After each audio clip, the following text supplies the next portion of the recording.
CBS 박정현 판승부 2부분을 열었습니다. 2부에서는 더불어민주당 이재명 후보의 대선 캠프죠. 진짜 대한민국 캠프에서 정무실장을 맡고 있는 김영진 의원을 스튜디오에서 만나겠습니다. 의원님 어서 오십시오. 네, 반갑습니다. 네, 두 분도 인사 나눠주시고. 안녕하세요.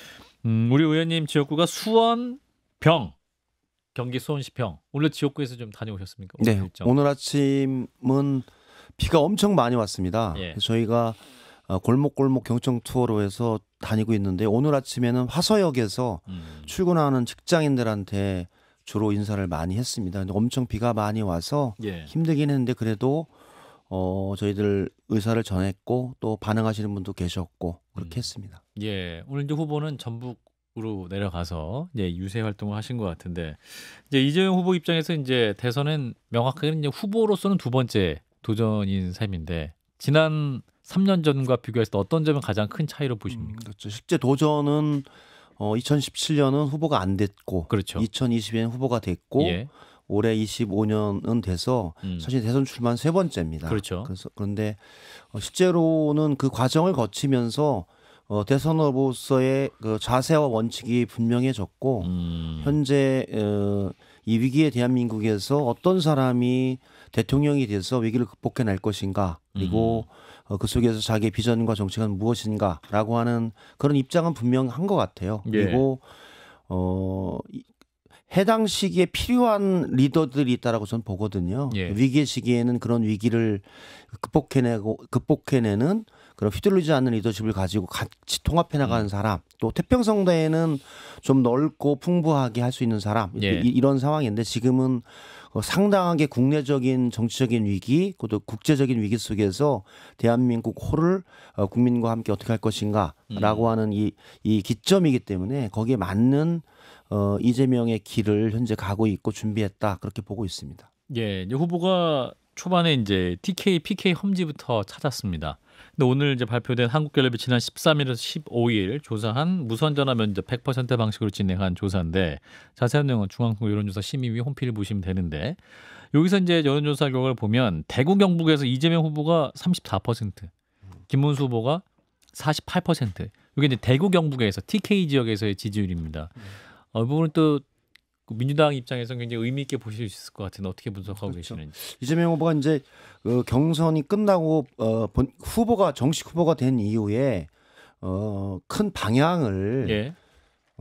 경청 투어로 해보자. 예. 국민의 목소리를 듣고 실제 대통령 후보가 가지 못하는 곳이 대단히 많거든요. 예. 시간이 22일이기 때문에 그래서 보통 철원, 인제, 속초, 고양, 그다음에 강원도의 내부, 경상북도의 영양, 울진 이런 지역은 모거든요. 예. 그래서 보통 큰 도시를 중심으로 찾아뵙고 유세를 하고 있는데 그래서 그 후보가 된 이후로 본선 전까지는 열흘 동안은 그 경청 투어를 그런 방식으로 진행을 했어요. 예. 그리고 나서 첫 번째 가장 많이 갔던 곳이 TK, PK 지역입니다. 예. 그런 후보가 TK와 PK를 가면서 거기 계신 국민들에게 했던 그 말씀들이나 이런 호소가 진정성 있게 다가가지 않았나 거기에 대해서 대구 경북과 부산 울산 경남에서 여론조사로 반응하지 않았나 저희들은 그렇게 보고 있습니다.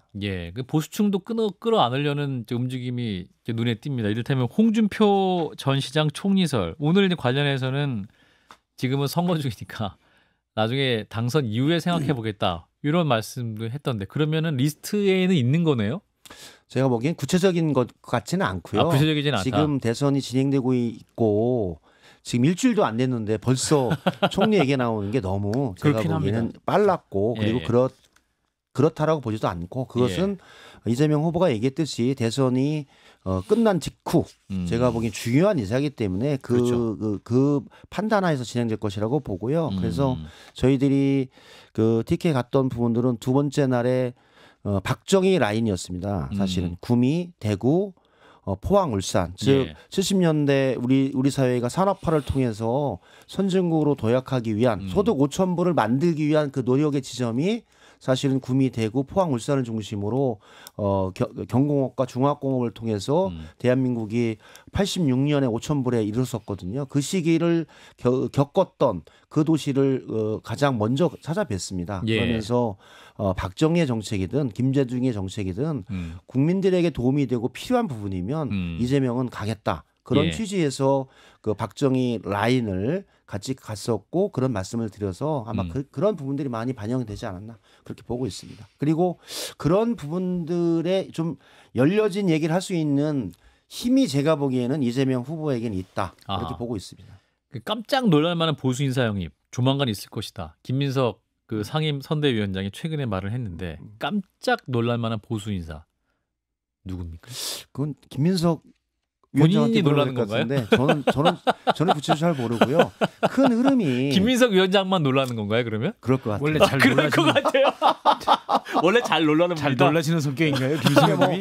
제가 보기엔 많이 고민하고 있는 것 같아요. 저는 보수 인사들의 기본적인 원칙이 예. 자유, 민주주의, 법치, 그리고 헌정 질서, 그리고 공동체의 삶 이런 부분들을 소중하게 생각하고 그것을 만들어 나가는 가장 큰 그릇이 국가와 정부라고 하는 부분이기 때문에 예. 그런 부분들을 지키고자 하는 그 지향과 방향은 저는 크게 차이는 없다. 그래서 나라와 국가, 국민을 걱정하고 있는 보수 인사들께서 이 국면에는 자기들의 의사표시를 분명히 하면서 대한민국을 지키는 게 필요하다. 그런 예. 판단에서 저는 이재명 후보에 대한 지지를 할 수도 있고 예. 정말 깜짝 놀랄 만한 후보도 아니 사람도 하지 않나 그런 생각이 들어요. 실제로 지금도 뭐 이석연 전 법제처장이나 윤여준 장관이나 많은 분들도 사실은 보수 진영 속에서 그 원칙을 가지고 활동해 오셨던 분들인데 이재명 후보 총괄 선대위를 맡고 있잖아요. 예. 그런 취지로 전 보고 있어서 앞으로도 그런 분들이 예. 대단히 지금 중요한 길목이기 때문에 예. 보수 진보 동서 뭐 이런 거 가릴 때가 아니라고 보는 그런 시기라서 저는 판단을 하실 것 같다 그런 생각이 듭니다.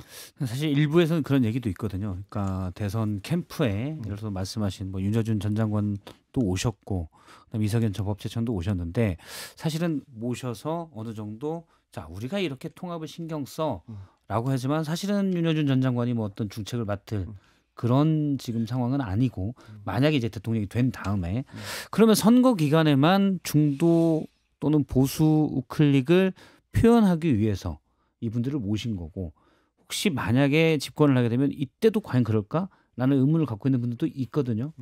혹시 이제 보수 인사들이 예를 들어 비서실장이랄지 또는 총리랄지 또는 주요 장관 여기에 중책을 맡는 걸로 이른바 이제 유권자들이 볼 때 보수 성향이 짙은 인사들이 기용될 가능성도 있습니까?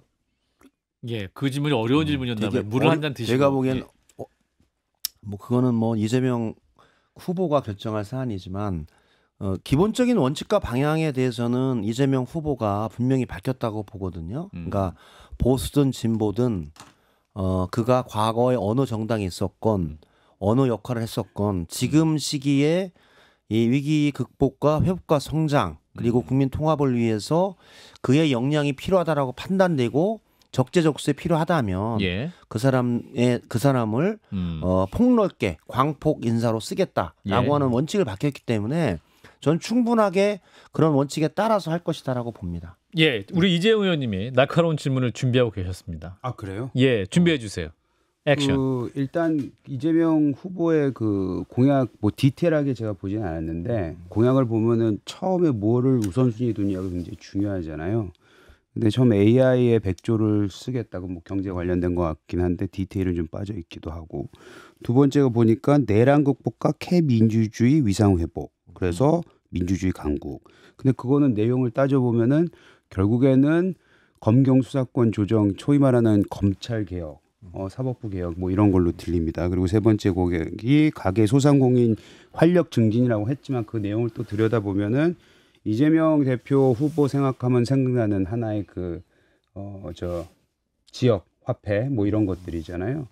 그래서 과연 지금 위기에 몰려 있는 그 대한민국 경제에 대해서 뭐 지금 현 정부가 잘했다고 말씀드릴 수는 없겠지만 과연 그거에 대한 구체적인 얘기가 있나 아니면 그거에 대한 계획이 있나 저는 그거는 없어 보이는데 그게 지금 워낙 선거가 앞서 나가고 있다고 생각하셔서 그런 디테일을 빼먹은 건지 예. 아니면 진짜 막 우리 김성태 실장이 얘기하셨듯이 박성태, 박성태 예, 죄송합니다. 김성태는 나도 이제 전 한번 해보자. 나는 예. 항상 다른 사람들이 큰 얘기했으니까. 차이입니다. 예, 김성태, 박성태. 괜찮아요. 너무 개념치 마세요. 나를 괜찮습니다. 이주영이라고 불렀던 저 박성태 실장님.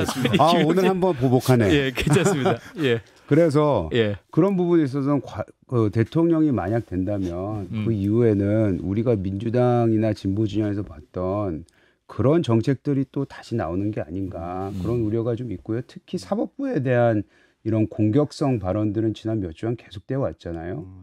그런 것들에 대해서는 제가 늘 말씀드렸지만은 제2탄 그 소위 말하는 적폐청산 그거에 대한 우려가 매우 많습니다. 그거는 그냥 보수 인원 몇 명 데려가 가지고 내가 보수됐고 난 복수 안 한다 예, 이거하고 좀 마무리. 거리가 있어 보여요. 예, 답변해 주세요. 맞습니다. 저도 뭐 그런 우려를 말씀하시는 분들이 많이 뵀는데요. 예, 실제로는 크게 보면은 이제 경제정책 관련해서 말씀을 주셨어요. 근데 지금 2022년 윤석열 정부 이후에 사실 경제가 거의 지금 바닥 상태거든요. 그러니까 올 2023년에는 1.4% 저희들이 그 90년 이후 35년 만에 최저 성장입니다. IMF를 빼고 예. 그다음에 코로나 위기를 빼고 1.4%는 최저 성장이거든요. 그리고 올 1분기에 마이너스 0.2 성장이에요. 예. 결국 사실은 지금 침체 국면입니다. 아래 공포라고 하듯이 저성장의 이 국면에 들어가 있고 올해도 경제 성장률 1.5, 1.8에서 0.8 또 오늘은 기재부나 한국은행조차도 경직 국면에 들어갔다 이런 정도로 표현하는 거는 예, 대단히 우리 경제가 어렵다라고 보거든요. 예. 그러니까 한마디 이거는 한국 경제가 그래도 그동안 버텨왔던 거는 펀더멘털이 좋다. 잠재 성장률도 유지가 되고 고용, 투자, 소비, 수출이 전체 경제 성장을 이끌어 나가고 있기 때문에 그를 통해서 단기적인 위험이 있더라도 극복해냈거든요. 예. 근데 지금은 전체가 안 좋은 거예요. 예, 소비, 투자, 수출, 그다음에 그 일자리 기본을 바치고 있는 건설 투자 부분이 거의 다 마이너스예요. 그래서 저는 지금 이 국면을 전환적으로 바꾸지 않으면 단기간으로 제가 보기에는 대한민국 경제가 좋아지긴 어렵다라고 봐요. 의원님도 잘 아시겠지만 우리나라의 경제 규모가 전 세계 현재는 14위 정도 되는 나라가 단기적으로 몇 조로 좋아지진 않습니다. 그 말씀하셨듯이 재난지원금이라든지 지역화폐 뭐 10조로 좋아지지 않습니다. 그래서 전체적으로 제가 보기에는 예, 경제 대혁신에 관한 비전을 좀 필요하고 그에 따라서 장기적으로는 제가 보기엔 AI나 반도체, 배터리, 그다음에 2차 전지 등 세계화 경제와 경쟁하고 있는 선도 산업에 대한 투자를 전격적으로 해 나가면서 선도해 나가고 예. 그러면서 뒤떨어지는 소상공인에 대한 지원들은 저는 정책의 선택인데요. 지역 화폐라든지 저는 긴급 처방이 필요할 때는 필요하다. 왜냐하면 지금 다 아사 상태인데 더 시스템이 좋아질 때까지 구조가 좋아질 때까지 기다려라 하면 죽거든요. 예. 그건 사실 너무 이 경제를 이끌어 나가고 국민 경제를 이끌어 나가고 있는 측면에서는 앞으로는 더 많은 재원이 필요합니다. 예. 그분들의 새로운 전환 일자리, 전환의 창업을 통해서는 더 많은 돈이 필요하기 때문에 예. 단기적으로는 예방하고 하면서 더 나은 일자리, 더 나은 사업으로 전환할 수 있게끔 만들어주는 게 필요한 거죠. 예. 그것을 이 정부가 하는 게 필요한 시점이라고 보고 있어요. 그래서 크게는 제가 뭐 AI 3강이라고 하지만 선도해 나가는 AI, 반도체, 배터리, 세계 선도에 대한 부분에 관해서 과감하게 투자를 통해서 선도해 나가고 소상공인 및 제조업 분야가 새로운 전환이 필요하기 때문에 거기에 예. 대해서는 과감하게 예산 지원을 통해서 바꿔나간다. 큰 방향은 이럴 것 같아요. 그 말씀 끊어서 죄송한데 그 부분에 있어서는 이런 거예요. 지난 진보 진영을 계속 보면은요. 국채가 굉장히 빠르게 늘었다는 거는 다 인정을 하셔야 되는 수치이고 통계이자 그리고 윤석열 정부에 대해서 지금은 워낙에 큰 소위 말하는 그 사고를 쳐놨기 때문에 그렇지만 공과 공은 좀 인정하지 않는 아까 조정훈 의원의 말씀도 있었지만 사실 그런 부분의 경제 부분에 있어서는 저는 할 만큼 했던 부분도 있다고 생각을 하는 부분이 분명히 있습니다. 그래서 과거의 진보 진영에서 봤었던 진보 정부가 들어왔을 때 있었던 부동산 정책이라든지 아니면 국가 부채의 굉장히 빠른 그 늘어나는 부분들 이런 것들에 대해서는 전혀 이런 걸 안 하겠다. 이거를 어떻게 막겠다. 이런 얘기가 없거든요. 그런 얘기가 없이 나는 보수다. 난 중도 보수다. 이 얘기를 하는 건 그냥 레토릭에 하지 않든다. 이 얘기를 드리는 거고 윤여준 장관 뭐 저는 존경하지만 사실 그분은 뭐 양 진영을 왔다 갔다 하셨기 때문에 그분이 뭐 이런 것들을 대변할 수 있는 위치라고 보여지지는 않습니다. 예. 그게 뭐냐면 예. 저는 그렇게 봐요. 그러니까 경제 현상 자체가 저는 윤석열 정부 3년 동안에 경제 정책이 없었다라고 봐요. 기억나는 게 없어요. 한마디로 우리가 얘기했듯이 노무현 정부 관련해서 했던 뭐 지방 혁신, 지방으로 이전을 통해서 예. 균형 발전을 한다. 그다음에 이명박 정부는 747이었잖아요. 그래도 747 공약을 통해서 진행을 했었고 예. 박근혜 정부도 창조 경제를 통해서 나름대로 그 정책의 방향을 제시했거든요. 예. 그다음에 문재인 정부는 균형적 그러니까 포용적 그 발전 이걸 했거든요. 소득주도 성장. 소득주도 성장은 제가 보기에는 예. 그냥 이미징화돼서 네이밍을 붙인 거지. 알겠습니다. 초창기는 포용적 경제 성장이었어요. 알겠습니다. 예. 그런데 윤석열 정부는 정책적인 방향이 노믹스가 하나도 없었어요. 뭘 그래. 하고자 했는지 없었던 거예요. 그러니까 아무도 기억나지 않는 거예요. 예. 그 결론은 3년을 그냥 보낸 거죠. 그러니까 경제 성장률이 평균 1.6밖에 안 되는 거예요. 최악입니다. 예. 경제가 사실 망쳤기 때문에 저는 그 국리에 대한 평가가 2024년 총선에서도 야권이 190석을 받은 거는 정치적으로 뭐 대파 사건, 런종섭이 있지만 예. 너무 경제가 어려웠던 거예요. 예. 즉 자신이 먹고 사는 문제, 일자리 이런 경제와 민생이 어려웠기 때문에 그것에 대한 표로서 사실 야당을 찍었던 거거든요. 예. 근데 그 이후 1년 동안도 전혀 바뀌어지지 않고 경제가 더 악화되고 올 상반기는 마이너스 0.2 성장으로 거의 우리 경제의 가장 나쁜 수준에 온 거죠. 예. 저는 이 상황에 대해서 아하. 바꾸지 않으면 저는 어렵다라고 보는 입장인 거예요. 이거는 이재명 후보도 비슷한 입장이에요. 그러니까 그래서 저는 보수 인사들이 온다고 해서 예. 아까 말씀하셨듯이 지역화폐를 중심으로 한 재난지원금이라든지 이런 정책이 예. 수정될 수 있느냐 아니면 사법적인 권에 관해서 적폐청산 시즌2로 들어가는 게 아니냐 이런 우려를 많이 하시는데 저는 예. 이재명 후보가 얘기했듯이 이 위기 속에서 정책의 선후 경중을 따졌을 때 그것을 먼저 하기에는 대한민국의 위기가 너무 크기 때문에 저는 그렇게 그것이 정책의 우선순위로 가지는 않을 것이다. 그리고 정말 문제가 있는 내란과 계엄에 책임이 있는 사람들의 한정에서 아하. 책임을 묻지 그것을 넓게 펴가지고 저는 그렇게는 하지 않을 것이다. 적폐청산 그래서 시즌2는 아닐 것이다. 그런 방식으로 가는 것은 국가와 나라를 위해서 별로 좋은 방식은 아니다라고 봅니다. 그래서 우리 오늘이- 이재명님이 우려하시는 예. 방식대로는 가지 않을 것이라고 저는 보고 있어요. 이거 100분 토론이 아니기 때문에 뭐 더 들어가기는 쉽지 않지만 아까 그 더 부분에 들어가세요. 대해서 예. 조금만 반박을 하자면은 이런 겁니다. 그 사실 22년도에 윤석열 전 대통령이 됐던 이유는 굉장히 컸던 것이 부동산 정책이었어요. 그리고 아까 이제 그 소득주도 성장에 대해서는 이미 벌써 처음에 기조를 가지고 갔었던 해외에서 성공하지 못했던 정책을 가져온 것도 사실이었고요. 근데 그 지금 윤석열 정부에 있어서 경제 정책에 대해서 완전히 실패했다고 얘기하는 거는 잠재 성장률 보면 12년부터 우리나라는 계속 떨어졌기 때문에 그거 안에는 전보 그 보수 정당이 다 있었습니다. 그리고 한 가지 더 말씀드리고 싶은 거는 지금 AI가 되게 중요하다. 먹거리가 뭐다. 이것도 지금 정책을 김문수도 그렇고 지금 이재명 후보도 그렇고 다 앞장 세웠잖아요. 그럼 그만큼 먹거리가 중요한데 회복시킨 거는 우리가 인정을 해야죠. 윤석열 정부 시절에 원전. 앞으로 저희한테는 굉장히 큰 먹거리 사업이 될 거라고 저는 믿습니다. 방산. 굉장히 외교 안보 분야에 있어서 그 관계를 풀어냈기 때문에 탱크도 갖다 팔 수 있는 거고 포도 갖다 팔 수 있는 거 미사일도 갖다 팔 수 있는 거거든요. 그런 부분에 있어서 완전히 경제 분야에 있어서 특히 먹거리에 있어서 실패를 했다고 하는 것은 아무리 우리가 계엄 때문에 저도 비판을 하고 윤석열 전 대통령을 출당시켜야 되겠다고 얘기를 하지만 그것이 완전히 모든 경제 분야에 있어서 완전 실패했다고 평가하는 거는 저는 좀 이르다라는 생각이 좀 들고요. 오히려 그런 것들은 이재명 대표도 방산에 있어서는 좋다고 얘기를 했지 않습니까? 그러면 윤석열 정부가 이거는 잘했다 사실은.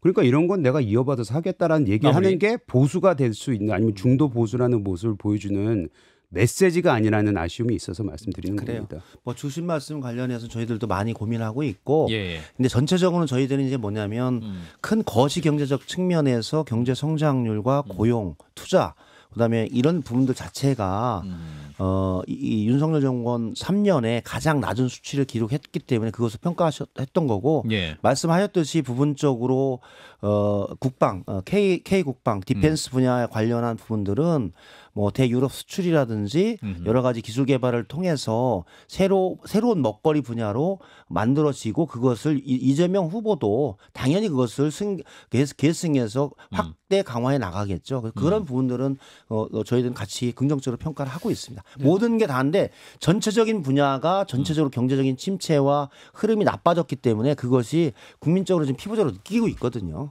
그 문제에 관해서 지적하고 거기에 대한 대안을 가지고 나간다. 이렇게 말씀드리는 겁니다. 저도 이제 경제 정책들을 보면 이재명 후보의 뭐 경제 관련돼서 쭉쭉 파편적으로 나온 것들이 있지만 보면 핵심은 제가 볼 때 규제 완화인 것 같아요. 그 부동산들도 종부세나 뭐 양도소득세 이런 부분에서 기존의 어떤 민주당 정부는 좀 더 좀 유화적인 유연한 태도를 갖고 있다. 뭐 이 정도로 볼 수가 있고 나머지는 이재명 후보의 상징처럼 돼 있는 뭐 지역화폐. 근데 사실 아시겠지만 지역화폐에 대한 그 효율성의 측면에서 재정 대비 효율성이 떨어진다는 주장도 많거든요. 오히려 자영업을 위해서는 다른 대책이 필요하다는 얘기도 있기 때문에 90초 나왔습니다. 근데 만약에 규제 완화만이다. 그러면 과연 보수 정부랑 뭐가 다른가라는 의문도 있습니다. 예. 뭐가 다릅니까? 규제 완화 관련해서는 저는 사실은 모든 정부가 양질의 일자리 문제는 그 정부 베이스에서는 어렵거든요. 그건 사실 민간 베이스에서 좋은 기업들이 경제가 나아지면서 그에 따라서 경제의 시스템 내에서 좋은 일자리가 만들어지는 거죠. 그래서 저는 그런 부분이 가능하다면 저는 규제 완화는 저는 추진해야 된다고 봐요. 어제 이재명 후보가 목포에 가서 했던 얘기가 있어요. 목포가 서남 해안이 사실은 재생에너지를 만들어낼 수 있는 충분한 경쟁력이 있지 않습니까? 예. 그러니까 태양광 풍력을 중심으로 그러면서 에너지 고속도로를 통해서 광주, 대전, 서울로 오는데 실제로 오는 이 비용이 만만치 않거든요. 예. 에너지 고속도로를 놔야 되니까. 그러면은 에너지의 생산과 소비 지역을 일치시키려면 규제 완화를 통해서 그리고 인센티브를 주면서 서남 해안의 재생에너지 분야에 연관되는 AI 데이터 센터라든지 여타 부분들을 투자하는 기업에 대해서는 법인세 인하라든지 아니면 여러 가지 공장 부지에 관한 인센티브라든지 이런 부분들을 적극적으로 제시해 주는 거죠. 예. 그것은 저는 그것이 차이를 가지고 있고 과거 정부처럼 너무 둔탁하게 일률적으로 하지 않고 좀 유연하게 경제 정책을 만들어 나가는 예로 볼 수 있고요. 그다음에 부동산에 대해서도 수도권의 10초? 수도권의 1가구 1주택에 대해서는 종부세라든지 이런 부분들 현실화시켜서 사는 집에 관해서 세금이 과다해서 부담이 오는 이런 것 자체는 완화하는 게 타당하다. 그런 얘기들을 보편적으로 했다. 그래서 좀 더 실용적으로 세제와 경제정책, 그다음에 조세정책, 경제정책을 만들어 간다. 그렇게 보면 될 것 같습니다. 네, 주일 TV 토론이 오늘 한판 승부처럼 고품격, 깊이 있는 그런 토론이 되기를 바라보겠습니다. 과연 그렇게 될까요? 아니 마지막 한마디로 다 무너져 버렸는데. 자, 일단 이재명 캠프의 정무실장이시죠. 김영진 더불어민주당 의원이었습니다. 고맙습니다. 네, 고맙습니다.